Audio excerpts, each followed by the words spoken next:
Hello, नमस्कार, आदाब। मैं हूं मोहम्मद अहमद काज़मी, लेकर आया हूं आपका पसंदीदा कार्यक्रम आपके रूबरू। मीडिया स्टार वर्ल्ड को आप इसलिए पसंद करते हैं कि मुसलसल हम खबरें सोर्सेस को रेफरेंसेस के तौर पर आपको बताते हैं और साथ साथ कुछ जानकार लोगों से मुलाकातें कराते हैं, ताकि आप इंटरनेशनल और नेशनल गोदी मीडिया, वेस्टर्न मीडिया के प्रोपेगेंडे से आप बचे रहें। और इस बचे रहने के नतीजे में ही जो कुछ आज नतीजे सामने आ रहे हैं, आप उन पर यकीन कर पा रहे हैं। बहुत से वो लोग जो प्रोपेगेंडे का शिकार थे, उन्हें आज ऐसा लग रहा है कि आखिर ये ईरान इतना मजबूत क्यों है। लेकिन मैं समझता हूं जो हमारे रेगुलर देखने वाले हैं, उन्हें ईरान की ताकत का मैदान जंग में भी और डिप्लोमेटिक मेज पर भी अब से पहले अंदाज था, जो अब सामने नजर आ रहा है। आज हम एक बार फिर से बात कर रहे हैं सीनियर जर्नलिस्ट जॉन दयाल साहब से, जिन्होंने विदेशी पत्रकार के तौर पर भी काम किया है, कई जंगें कवर की हैं, एक लंबा तजर्बा है और इस वेस्ट एशिया के मुल्कों को बहुत नज़दीक से जानते हैं, कई सफ़र किए हैं और मुसलसल खबरों पर नज़र जमाए हुए हैं। जॉन दयाल साहब, वेलकम है आपका मीडिया स्टार वर्ल्ड को। आपने वक्त दिया, उसके लिए बहुत बहुत शुक्रिया। शुक्रिया। आपको क्या लग रहा है जो अब स्विट्जरलैंड में जो होता हुआ नजर आ रहा है? कल ट्रंप ने एक धमकी भरा एक सोशल मीडिया पोस्ट किया, उसके बाद ईरान ने बातचीत से हटने की धमकी दी और उसके बाद बिल्कुल ऐसा हो गया जिसे कहते हैं कि पानी पानी हो गए। अभी तक भी फोटो अपॉर्चुनिटी नहीं दी है। हमने वो वीडियो देखी है शहबाज शरीफ और आसिम मुनीर की, कि उनको पसीने आ रहे हैं जेडी वेंस के सामने, और वो फॉरेन मिनिस्टर अब्बास अरागची को फोटो के लिए नहीं ला सके। ऐसी हालत में जो डिप्लोमेसी का हाल है, आपने अंतर्राष्ट्रीय पत्रकार के तौर पर काम किया है और बहुत कुछ आपने दुनिया को देखा है, कैसा देख रहे हैं आप इस वक्त के हालात को? पाकिस्तान का तो जिक्र करना जरूरी नहीं है, क्योंकि इन डायलॉग्स में वो मेजबान भी एक तरीके से नहीं है। चाय पानी का बंदोबस्त करते हैं, मगर हिंदुस्तान तो वो भी नहीं कर रहा है, तो वो भी बहुत बड़ी बात है। कम से कम मेजबान की मेज पे बैठे तो हैं हम। तो वो पानी पानी हो रहे हैं, लाजिम है, क्योंकि बहुत स्टेक्स है उनके लिए, बहुत स्टेक्स है। मगर यहाँ पर एक बात मेरे ख्याल से सबको समझ में आ रही है कि इजराइल नहीं चाहता कि शांति हो।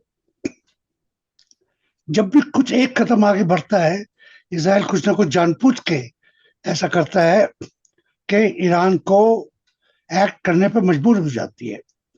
मैं देख रहा था, अलावा इसके लेबनान में क्या हो रहा है, इजराइल की नीयत जो दिख रही थी अंदर से, वहां के जनरल ब्रिगेडियर्स कोस रहे हैं बेंजामिन को, कह रहे हैं कि लेबनान की लड़ाई इजराइल के अस्तित्व के लिए कोई अहमियत नहीं रखती। वहां पर एक भी इजरायली मरता है तो बेकार मर रहा है, और एक नहीं मर रहा है, सैकड़ों नहीं तो 20 तो मर ही रहे हैं। टैंक्स वगैरह बर्बाद हो रहे हैं, ये हम रोज देख रहे हैं। बहुत, अब तो बहुत एडवांस्ड हो गया है इलेक्ट्रॉनिक सर्वेलेंस। तो जब भी एक कोई बॉम्ब जाता है और हिट करता है इजरायली टैंक को या बंकर को, तो 5 मिनट के बाद खबर आ जाती है। इजराइल ने टोटल बैन लगा रखा है विदेशी पत्रकारिता पर, देसी पत्रकारिता पर भी। इजरायलियों को पता नहीं है और हमको दिख रहा है। ये भी एक अजीब बात है।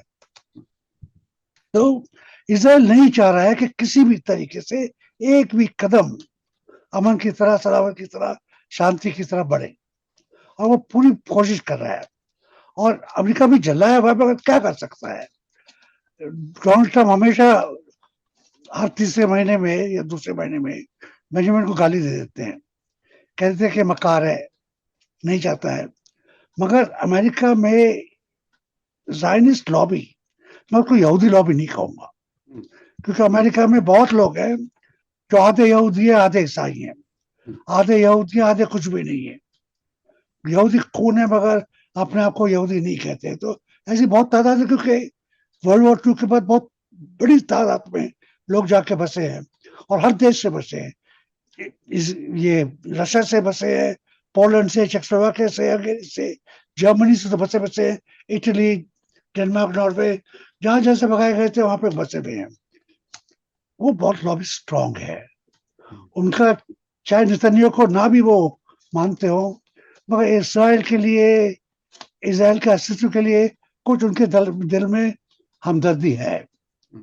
लॉबी पावरफुल है, अमीर है, टेक्निकली बहुत अमीर है। उनके आगे जो ईसाई लॉबी है वो झुक जाती है, डोनाल्ड ट्रंप की जो लॉबी है वो झुक जाती है। और उनमें जो एक्सट्रीमिस्ट हैं उनको भी इजराइल याद दिलाता है कि हम और आप एक ही हैं। इजराइल को ईश्वर ने, यहूदियों ने प्रॉमिस किया हुआ है, तो वो भी एक तरीके से अटक जाता है। तो ये इजराइल जो खेल खेल रहा है मुझे ज्यादा देर नहीं लगेगा। हर कोई जैसे जानता है इजराइल का हर बम, हर मिसाइल अमेरिका में बन रहा है, इसराइल में नहीं बन रहा है। इसराइल में सीक्रेट सर्विस के वेपन बनते हैं, टेलीफोन को कैसे फेंका जाए, मोबाइल में कैसे बम रखा जाए, उस टाइप की चीजें बनाता है जो हिंदुस्तान को बहुत प्यारी है, और हिंदुस्तान बड़े तादाद में वो खरीदता है ताकि यहाँ पे सर्वेलेंस अपने लोगों पे कर सके। तो इसराइल जब तक नहीं, अमेरिका इसराइल को नहीं समझ सकेगा कि अगर तुमने शांति नहीं की तो तुम्हारा असलियत खत्म हो जाएगा, तुम्हारा जो जो रुआब तो दूर से खत्म ही हो गया है, तो उस जगह पे रहने की आपकी जरूरत है वो भी खत्म हो जाएगी। उसके रहते हुए हम और आप जिक्र कर रहे हैं पिछले 3 महीने से, और शायद हम और आप और बहुत कम बाकी लोग जिक्र कर रहे हैं कि ना सिर्फ ईरान की डेप्थ बहुत है, ईरान ने ग्लोबल जंग कैसे लड़ी जाती है उसको डिसेंट्रलाइज कर दिया है। अचानक रशिया को, अमेरिका को, जापान को, कोरिया को अचानक पता लग रहा है कि जो बड़े बड़े जहाज बना रहे हैं ये, उनको कोई क्या फायदा है जबकि कोई भी ड्रोन आके खत्म कर सकता है। एयरक्राफ्ट करियर कैसे करेंगे आप? तो अब वहां पे धुन लगी हुई है कि एयरक्राफ्ट करियर को कैसे हम ड्रोन कैरियर बनाए। तो ट्रेडिशनल वॉरफेयर के जो इंस्ट्रूमेंट्स हैं वो एक तरीके से बेकार हो गए। कमांड स्ट्रक्चर्स, आर्मी में कंट्रोल एंड कमांड पुराना एक मंत्र था, आयत थी जैसे कहते हैं उनकी बाइबल की, कि कंट्रोल है और कमांड है। अब यहाँ पे कमांड टोटली डिफ्यूज हो गया है, हर सोल्जर अपना खुद जनरल है। और जब तक उसमें दो चीजें हैं, ईरान की और उनकी जो ट्रेडिशन है सैक्रिफाइस की, हर सोल्जर में जब तक है, तो उसको ये आप नहीं कह सकते हो कि ये जो वहां पे खामेनी बैठे हुए हैं, कोई बैठा हुआ है, आयतुल्ला के प्रति लॉयल्टी है, वो नहीं है बात। उसकी खुदा के पता है, उसके अली के प्रति लॉयल्टी है, उसको पता है कि मरने के बाद भी मैंने जिंदा रहना है। तो उसको कौन मारेगा? जो अमर है अपने दिल में, उसको कौन मारेगा? ये अमेरिका नहीं समझ पाया, ये यहूदी नहीं समझ पाए।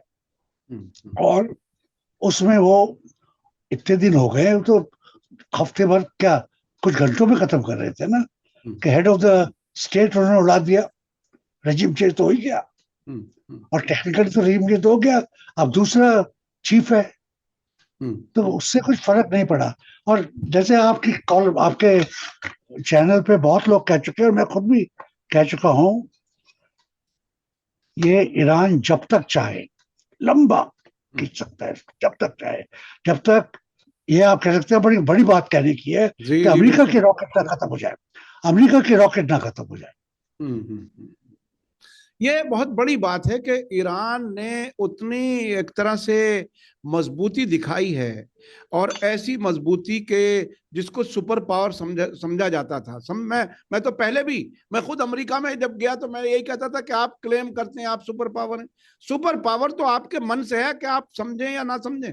तो ये बिल्कुल अजीब सी सूरत है, वो खुद ही अपने मुंह मियाँ मिट्ठू बनते थे, और अब हालात जंग के मैदान में जो सामने आए हैं। अच्छा, अब ये जो डिप्लोमेसी वाला दौर चल रहा है, आपने चूंकि बहुत सी जंगों को, जंगों के बाद के हालात को, बातचीत को आपने बहुत नजदीक से देखा है, जिस तरह से अब बड़े अजीब वाकयात हो रहे हैं। उधर से धमकी आई ट्रंप की तरफ से, इन्होंने बायकॉट का ऐलान करने के नजदीक इशारे दिए, और उधर फौरन अमेरिका को कुछ रियायतें देनी पड़ी सेम डे।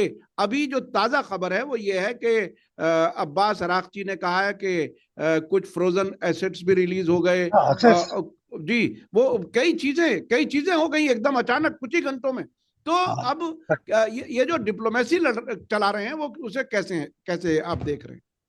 नहीं, देखिए, जैसे हम लड़ाई की बात कर रहे थे कि ईरान ने जंग कैसे होती है एक तरीके से चेंज कर दिया है। उसके पहले बड़ी स्थिति है, कई लोगों ने जंगें कैसी होती है उसमें हर 200-300 साल में एक आदमी आता है कि जंग ऐसे लड़ी जाती है, फिर वो 300 साल तक चलती है वही जंग। तो वो जंग चेंज करती है, उस पर तो कोई किसी को शक नहीं है। डिप्लोमेसी इसका एक तरीके से उल्टा है। क्या जंग कितनी भी जोर से चल रही हो, कितने भी देशों में हो, बैकग्राउंड डिप्लोमेसी चलती रहती है। ये हमको कुछ नहीं, कभी नहीं मानना चाहिए कि सारे दरवाजे, सारी खिड़कियां, सारे टेलीफोन बंद, खुद नहीं तो आपके दोस्त, क्योंकि जंग में एक आदमी का स्टेक नहीं है। यहाँ पे 2 देशों का या 3 देशों का स्टेक नहीं है।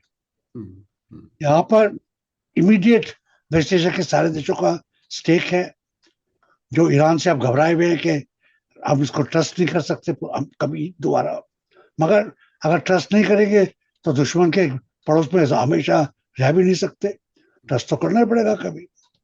यहाँ पर सिर्फ अगर कोई कह सकता है कि ईरान और इजराइल के बीच में बैकरूम नहीं चल रहा है, तो उसको मैं मान लूंगा कि शायद ना चल रहा हो। मगर अमेरिका और इजराइल का तो टोटल चल ही रहा है ना, 24 घंटे चल रहा है। तो बैकरूम चल रहा है, पूरे यूरोप की इकोनॉमी का इसमें स्टेक है, जापान की इकोनॉमी का स्टेट है।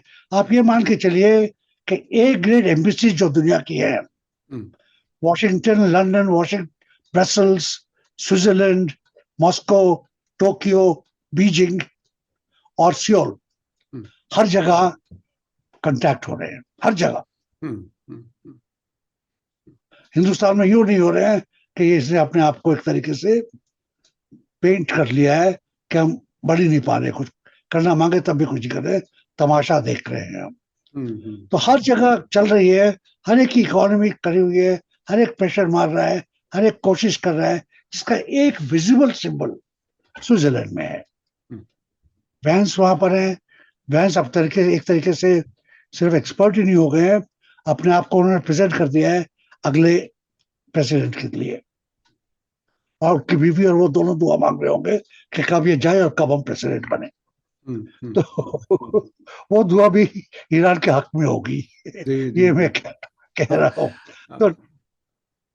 तो एफर्ट तो बहुत चल रहा है। मैं एक चीज जो अब्बास अरागची ने कही है, देखिए शुरू में जब डिप्लोमेसी शुरू हुई थी, बातचीत शुरू हुई, इस्लामाबाद में बात हुई, और भी कतर में बात हुई, तो उस वक्त ये कहा जा रहा था, मैं ईरान के मीडिया को भी और इजराइल और अमेरिका के मीडिया को सबको मुसलसल देख रहा हूं, उस वक्त ये कहा जा रहा था कि इस वक्त अमेरिका और इजराइल जो जंग के जरिए हासिल नहीं कर सके बल्कि उसमें नाकाम हो गए, वो अब बातचीत की मेज पर हासिल करने की कोशिश कर रहे हैं।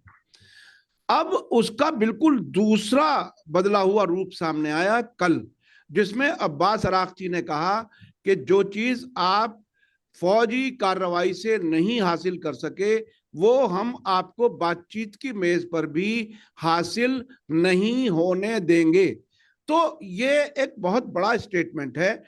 इधर कतर, उधर पाकिस्तान, इनका कोई अहम रोल है क्या? देखिए अभी तक भी डायरेक्ट बातचीत नहीं हो रही है, और वो वीडियो जो सामने आई है कि इत्तेफाक से एक कमरे में अब्बास अरागची और जेडी वेंस नजर आ गए दूर से ही, तो वो फोटो बहुत ज्यादा दिलचस्पी के साथ चलाई गई है, वीडियो बहुत दिलचस्पी के साथ चलाई गई है। वो अभी तक भी अमेरिका के किसी नुमाइंदे के साथ फोटो खिंचवाने के लिए भी तैयार नहीं। इस डिप्लोमेसी को आप कैसे देख? ईरान सिविलाइजेशन है, उसका गरूर नहीं है, उसकी तड़ी नहीं कह सकते, उसका है उसका कद है, कद्दावर देश है वो। हम लोग इस शब्द को इस्तेमाल नहीं करते हैं, वो कद्दावर देश है। ये जो गिनती होती है डेवलप्ड नेशन, ऊंचा बड़ा, इनके क्या स्किल्स है, किसने इनकी टेप मेजर की है? कई छोटे देश भी बहुत कद्दावर होते हैं, उनकी तड़ी होती है। इंग्लैंड को भी देख लीजिए, बिल्कुल छोटा सा देश है, इकोनॉमी में आजकल कुछ नहीं है। नॉर्थ कोरिया को देख लीजिए साहब, नॉर्थ कोरिया को देख लीजिए। नॉर्थ कोरिया तो आजकल सुपर पावर बन गया है तकरीबन। तो ईरान एक कद्दावर देश है, उसका एक गरूर है, उसकी एक असमियत है, उसके लोग हैं। वो क्यों आपको लड़ाई में आखिर आदमी तक कत्ल हो जाएगा नहीं देगा? उनके पास एग्जाम्पल्स है ना, मर के भी जी गए।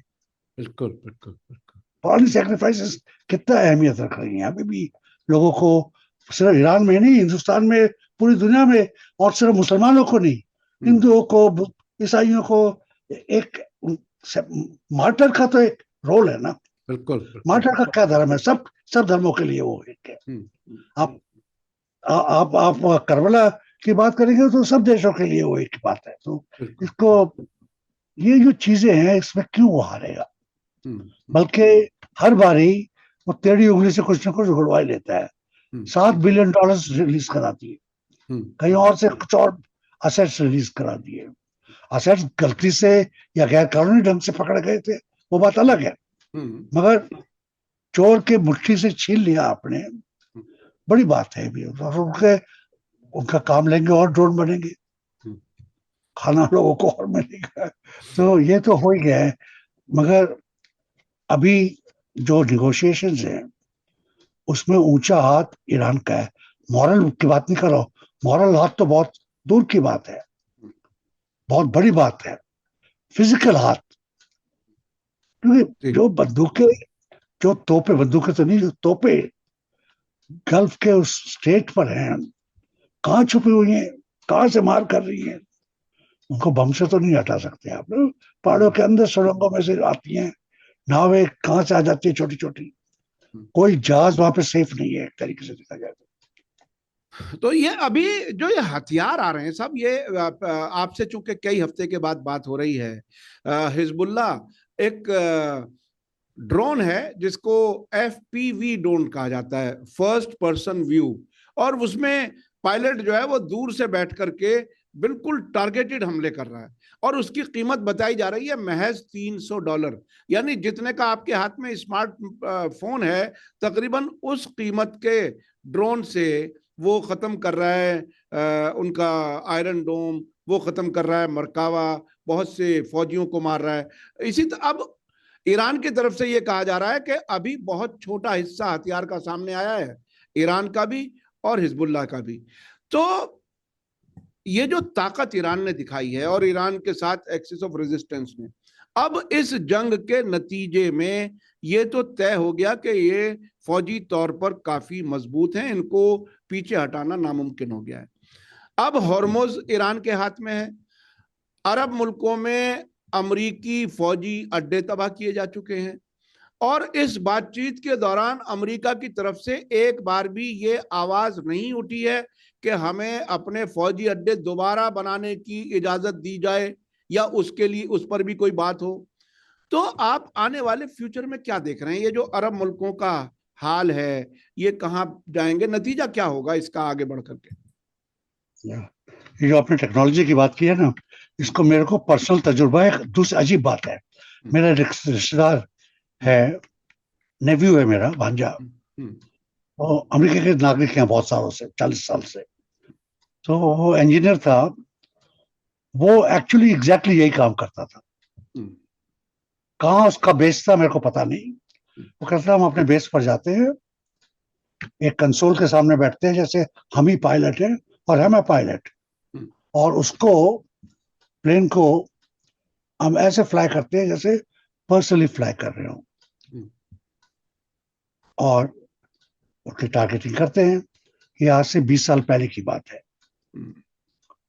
तो जॉर्ज बुश के जमाने की बात है। तो टेक्नोलॉजी तो पुरानी थी, इसको अब इन्होंने, एक मैंने जैसे कहा था डिसएग्रीगेट कर दिया है, फैला दिया है। हम्म, पहले जो वो प्लेन जाता था उनका, उसका अरबों में कीमत थी। हम्म, अब एक ऐसे कौड़ियों के भाव मिल रहे हैं। ये पायलट की अहमियत वही है, वो जो उसके पास स्पाईवेयर है, कहाँ जाना है, टोपोग्राफी क्या है।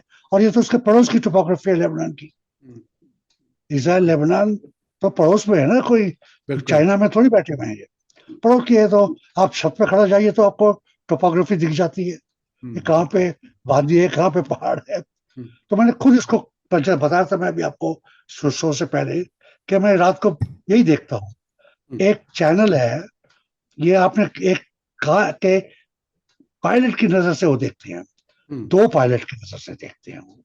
हम्म, एक जो पहला ड्रोन जा रहा है, वो कैसे ढूंढ रहा है इसराइल के रॉकेट को लेबनान में, इसराइल के बेस को, इसराइल के टैंक को, और कैसे उसने मारा, ये हम्म, पहला वाला दिखा रहा है। हम्म, ये मारा या नहीं मारा, ये दूसरा ड्रोन दिखा रहा है कि जो पहला वाला ड्रोन क्या था सही है, कंफर्म, बिल्कुल। कंफर्मेटरी।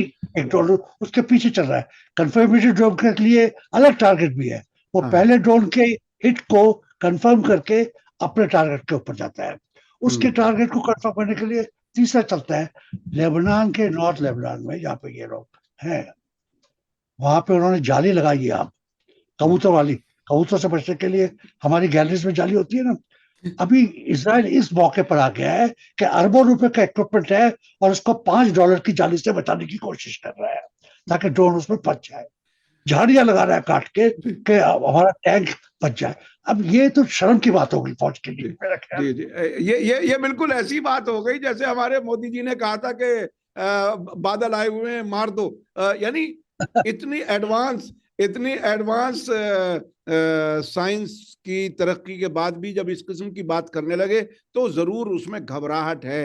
अब वो टेक्नोलॉजी बहुत से घबराहट है, सामने। पसीने आ रहे हैं। वहां के जनरल कह रहे हैं कि लेबनान की लड़ाई क्यों लड़ रही है, हमारी लड़ाई नहीं है। जी जी जी, लेबनान बेंजामिन की नेतान्याहू कह रहे हैं, बेंजामिन नेतान्याहू कह रहे हैं कि हमको वॉर फ्री जोन चाहिए ताकि हमारी सेटलमेंट्स बचे। हम्म, अब ये वो भूल जा रहे हैं कि सेटलमेंट सारे गैर कानूनी हैं। मैं जी खुद ये जी, सेटलमेंट देख चुका हूँ। ये बिल्कुल बिल्कुल बसी है पैलेस्टीन के सीने पर। बिल्कुल बिल्कुल। अच्छा, अब एक एक चीज अब बहस नहीं होती, आमतौर पर लोग उस पर बात नहीं करते। आ, कुछ इलाकों को कहा जाता है मकबूजा ऑक्युपाइड एरिया और कुछ को इजराइल कहा जाता है। ईरान कहता है ये सारा ही मकबूजा है, क्योंकि ये सारा ही। बिल्कुल। सारा ही गैर तो कानूनी है, तो बिल्कुल इस पर खुलकर ऑक्यूपेशन है।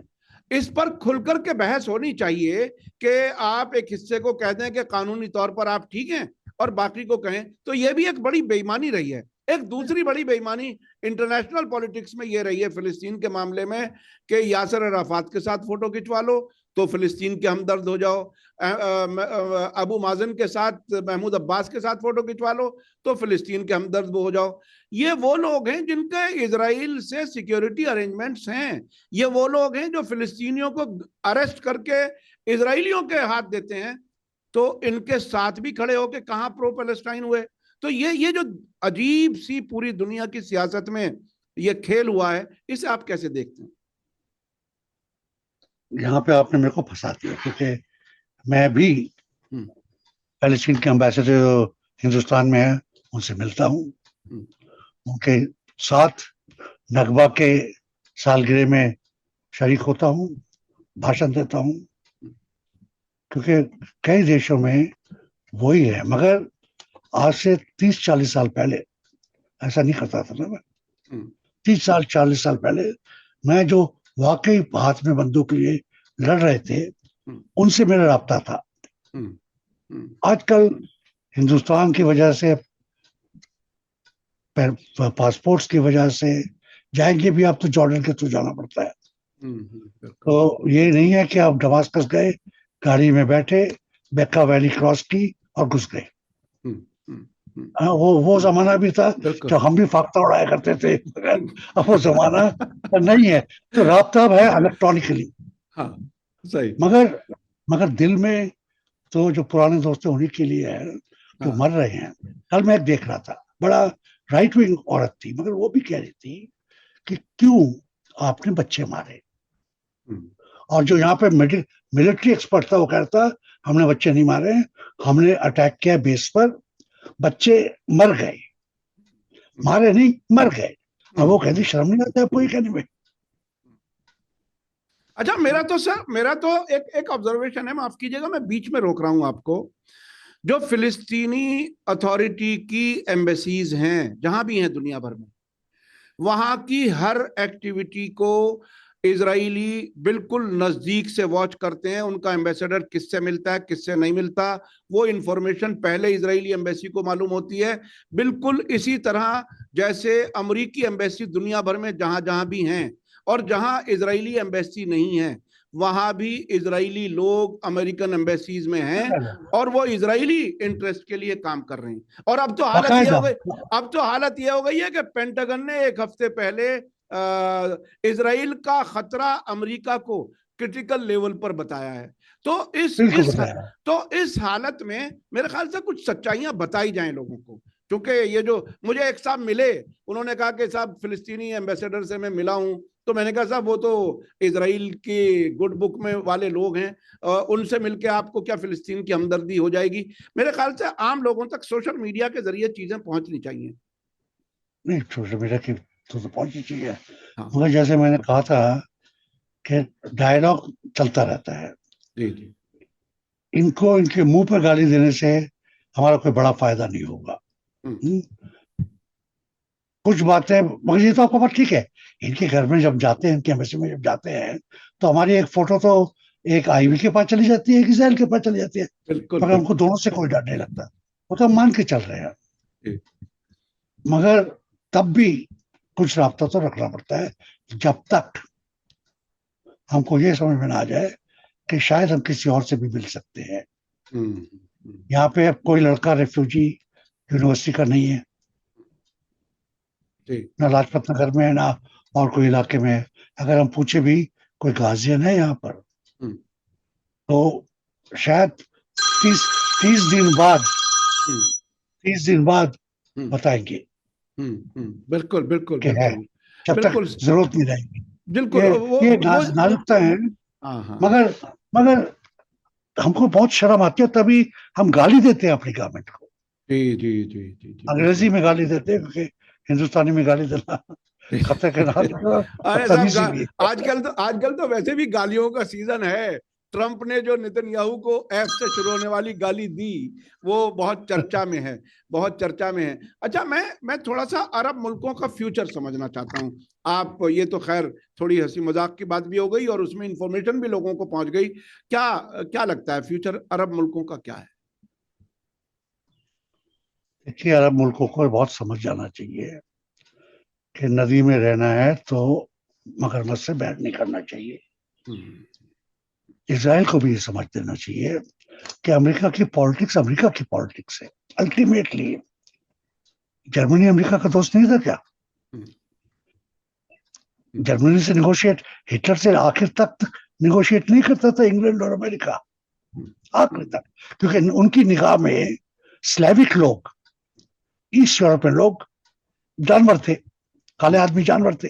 वो सफेद काले आदमी मानते थे उनको ना, स्लैब्स कहते थे, स्लैब्स। जी जी जी, कार की नजर से देखते थे। और सेंट्रल एशिया तो जानवर ही थे बाकायदा, हिंदुस्तान की तरफ। तो वेस्ट का जो मेंटेलिटी है, और अमेरिका कौन है? अमेरिका है नॉर्वेजियन, स्वीडिश, जर्मन, पोल, इंग्लिश, और बाद में नौकरों के लिए गए थे, नौकरी के लिए गए थे, स्लेविंग के लिए गए थे, चपरासी और कुक बनने के लिए गए थे, इटालियन। वहां का सोशल ऑर्डर ये है, वहां का जातिवाद ये है। तो वो आप सोचिए कि उनके लिए यहूदी है, बहुत इंपॉर्टेंट है, वॉल स्ट्रीट पर है, मगर यही लोग हैं, इन्हीं के बाप ने, इन्हीं के चाचा ने उनको वर्ल्ड वॉर 2 में मारा था, गैस के चैम्बर में डाला था। गैस के चैम्बर में डालने वाले इन्हीं के चाचा थे। अभी भी साउथ अमेरिका में नाजी बटलर बसे हुए हैं। नाजी गोल्ड वहां पे गया था, एक किताबें लिखी जा चुकी है, रिसर्च हो चुकी है, लोगों ने पीएचडी की हुई है कि इतने सारे जर्मन्स क्यों साउथ अमेरिका में गए, कौन है ये लोग। तो इसराइल को भी समझना चाहिए कि हम भी सेंट्रल एशिया के हैं, सेंट्रल वेस्टर्न एशिया के हैं, मिडिल ईस्ट जिसको कहते हैं, अब हम हैं, हमको यहीं में रहना है। ज्योग्राफी कैसे आप बदल सकते हैं अपनी? बिल्कुल। आप रशिया से इसराइल आ गए, अब आगे कहाँ जाएंगे? समुद्र में जाएंगे। कल अमेरिका का क्या पता लगता है? कल अमेरिका ने कनाडा से लड़ाई कर दी भैया। बिल्कुल बिल्कुल कनाडा और अमेरिका में ये फर्क है कि कनाडा में फ्रांसीसी इन्फ्लुएंस ज्यादा है, बस, और कोई फर्क नहीं है। वही लोग हैं वो भी, उससे लड़ाई कर दी। तो अमेरिका ट्रस्टवर्दी इतना नहीं है जितना अब हम लोग समझते हैं। हिंदुस्तान तो ये समझ भी गया है, आप छप्पी मार रहे हैं और तेल हमारा बंद कर रहे हैं। अच्छा मोदी जी को अब मैं थोड़ा सा ये समझना चाहता हूँ, वक्त जरा अब सिमटता जा रहा है, कम वक्त बाकी बचा है। क्या अमेरिका इजराइल से दूर इतना चला जाएगा इस ट्रंप और इस दौर में, जो ये बातचीत का दौर है, कि इजराइल को मदद करना बंद कर दे? क्या इजराइल तन्हा रह जाएगा? क्या इजराइल की जरूरत अमेरिका को अभी भी है ताकि वो जरूर सपोर्ट करता रहे? कैसा लगता है आपको? मेरी भविष्यवाणी है कि इजराइल को, अमेरिका को, इजराइल की भी थोड़ी जरूरत है, साउथ कोरिया की भी थोड़ी जरूरत है, पैसिफिक में एक दो देश है उनकी भी जरूरत है, अपने long term geo strategic plans के लिए, हवाई जहाजों को उतारने के लिए। मगर डिपेंडेंस नहीं है इनके ऊपर। तो मेरा ख्याल है वो ईरान से और बाकी देशों से संधि करेगा कि इजराइल की आप अस्तित्व, उसका बढ़ावा नहीं, ग्रेटर इजराइल नहीं, जो भी आज की तारीख में है, जिसको आप कह सकते हैं सीज फायर लाइन बनेगी, उसी को आप एक्चुअल बॉर्डर मान लीजिए। पैलेस्टीन में जैसे हर जगह हर देशों में होता है, यहाँ पे बॉर्डर रैशनलाइज करने पड़ते हैं, कौन सी बस्ती कहाँ जाएगी, हो जाएगा। गाजा पहले के जैसा रह जाएगा, उसकी रिबिल्डिंग होगी, मगर रिबिल्डिंग उसको कैसीनोज नहीं बनाएंगे, वहां पे लोगों के बसाने के लिए होगी। एक मेरा ख्याल है सेंसिबल पीस प्लान रहेगा। मगर इजराइल टोटली तरह खत्म हो जाएगा और वहां पे अमेरिका के साथ उसको के बेस नहीं रहेंगे, वो हम लोगों के लिए मानना थोड़ी सी गलतफहमी में रहेंगे हम। मगर अमेरिका सोल्जर्स मरवाने को तैयार हो जाएगा इजराइल के लिए, वो भी इजराइल की गलतफहमी रहेगी।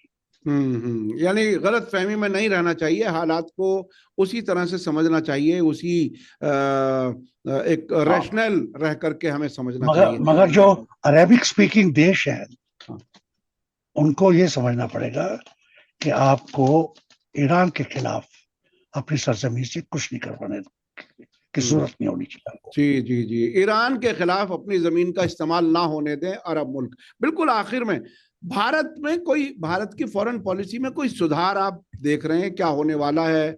क्या जो रियलिटी सामने आई है, जिसको खुद ट्रंप मान रहे हैं और दबे लफ्जों में इजराइल भी मानने लगा, कहीं कहीं तो कुछ चीजों से ऐसा महसूस होता है, आपको क्या लगता है भारत कब इस रियलिटी को, बदलती रियलिटी को समझेगा कि अब हॉर्मुज ईरान के हाथ में है, उसकी मर्जी के खिलाफ कुछ नहीं हो सकता वहां पर? भारत कब एडजस्ट करेगा? हिंदुस्तान के लिए 2 इलेक्ट्रिक शॉक्स मिल चुके हैं, बहुत बड़े इलेक्ट्रिक शॉक्स। एक तो उसको शॉक मिला जिसको थोड़ा सा पिछली लड़ाई में मिल गया था, मगर उसका पूरा नजारा ईरान की लड़ाई में देखा, डिसेंट्रलाइजेशन ऑफ डिफेंस। हम लोग अंग्रेजों की फौज के ऊपर पड़े हैं, बड़े बड़ी जहाज, हर चीजें बड़ी होनी चाहिए, है ना, मेरा बाप तेरे बाप से बड़ा क्यों। वो जो फिलॉसफी लड़ाई की है वो चेंज हो गई है। सारा आपने करोड़ों अरबों रुपया जो खर्च किया था वो बेकार हो गया, और ये मैं कहूँगा बेकार हो गया है। वो आपको रीअलाइन करना पड़ेगा, आपको सीखना पड़ेगा सेकेंड हैंड चाइना से। आप देख रहे हैं कि आपकी कॉलम, आपके चैनल पे मैं हमेशा कहता रहा हूँ कि चाइना चाइना चाइना चाइना, जी जी जी हमको बिल्कुल।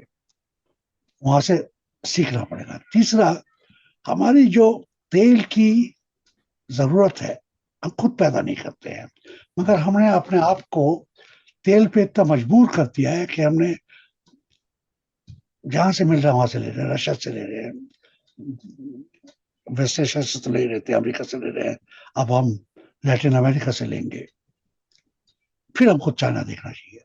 अगर आपने चाइना पे जरा भी गौर किया है, चाइना ने 3 चीजें कर दी हैं। एक तो तेल की सप्लाई एक जगह से दूसरी जगह, गैस की सप्लाई एक जगह से दूसरी जगह, अब वो पाइपलाइंस और ट्रेन के जरिए करता है, जमीन के जरिए करता है। क्या रशिया की गैस बीजिंग आ रही है, अंडरग्राउंड से आ रही है, और फ्रोजन गैस रेल से आ रही है। पूरा उसने चेंज कर दिया है। तो उसने, और यही हाल अब लैटिन के, मिडिल ईस्ट के देश कर रहे हैं। वो हॉर्मुज के ऊपर से हटा के अब पाइपलाइंस के ऊपर जोर देना शुरू करके हैं, किस तरीके से मैं सुन रहा हूँ। हिंदुस्तान ने अपने आप को पिछले कुछ सालों में ये जो इंटरनेशनल मीट्स थी रशिया की और चाइना की, उससे हटा के अपने आप को बड़ी पाइपलाइंस से अलग कर दिया है। तो हमारे पास कोई चारा नहीं है, सिर्फ जहाजों के थ्रू, नेवी के थ्रू, मर्चेंट नेवी के थ्रू अपना ऑयल नीड्स को मीट कर सके। अगर हम चाहते तो तरीके थे हमारे पास, रशियन गैस लैंड से आ सकती थी, शायद उसमें चाइना की हामी होनी पड़ती, शायद तिब्बत की हामी होती, शायद ऑक्युपाइड कश्मीर की हामी होनी पड़ती, पता नहीं, क्योंकि इस इलाके में कब क्या होता है पता नहीं। मगर तरीके थे कि गैस आती। अभी जब तक गैस हमारी बंबई, गुजरात, केरला, वाइजाग, कलकत्ता, इन पोर्ट्स पे से अगर हमारा तेल आएगा और पोर्ट्स अदानी के होंगे, तो हम मजबूर होंगे, और मुझके मजबूर होंगे अरेबियन स्टेट्स के, जो पाकिस्तान भी आता है। ये मत सोच बोलिए कि हरमुज के बाद वो जहाज कहाँ जा रहा है। जी जी बिल्कुल बिल्कुल। हाँ, तो अगर पाकिस्तान ने चाइना से वो भी चीजें खरीद ली होगी, तो वहां पे भी हमारा मुश्किल हो जाएगी। जी जी। तो जब तक ये रहेगा, हिंदुस्तान की इकोनॉमी बड़ी खराब रहेगी, कोई भी सरकार आए। और मोदी सरकार क्योंकि अकल से काम नहीं करती है, और इसके जो मंत्रीगण है, मंत्रियों को क्यों गाली दूं मैं? मैं ये मान के चल रहा हूं कि कितना भी बड़ा कैबिनेट मिनिस्टर राजनाथ सिंह क्यों ना हो, defence minister number 1 in the cabinet, जब तक शाह की आंख ना हिलेगी वो कुछ नहीं करेगा। जी जी जी। और शाह और मोदी एक ही चीज है। जी बिल्कुल। तो बहुत बहुत शुक्रिया, बहुत बहुत शुक्रिया जॉन दयाल साहब। वक्त हमारे पास खत्म हो रहा है, फिर आपसे जरूर बात करेंगे। आपने कई बहुत अहम बातें बताई। मैं अपने दर्शकों से कहूंगा, आज का वीडियो आपको कैसा लगा कमेंट्स में जरूर लिखें, और ज्यादा से ज्यादा लोगों तक शेयर करें। इसी के साथ मुझे दीजिए इजाजत। धन्यवाद, शुक्रिया। जय भारत, जय हिंद।